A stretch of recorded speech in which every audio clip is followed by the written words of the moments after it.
Okay, welcome back everybody to another video. Today we're looking at this 3-pack of Unstopables Car Fresh. They're little vent clips that just go on your vents right here. So we're gonna unbox them and I'm gonna talk about the smell. I thought it'd be handy to be in my car for this video.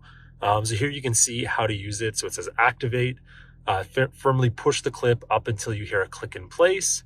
That kind of opens it up so that way you can get the sense. From there, it will attach to your car's vent, and then you can adjust the control of how much odor is coming out.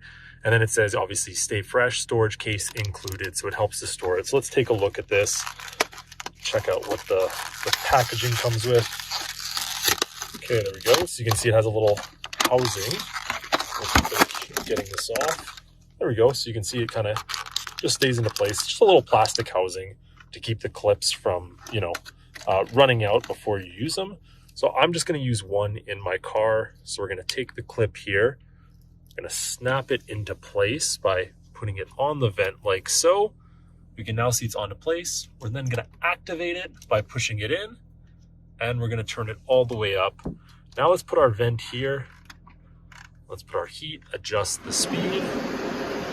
So now we have air coming out of here. We're gonna open it up a little bit. Now we got some air coming out. And now you can already smell it. Oh, that smells really, really good. Wow, I'm really surprised at how strong that smell is. So that is the 3-pack of air clips from Unstoppable. Thanks so much for watching this video. I'll see you in the next one.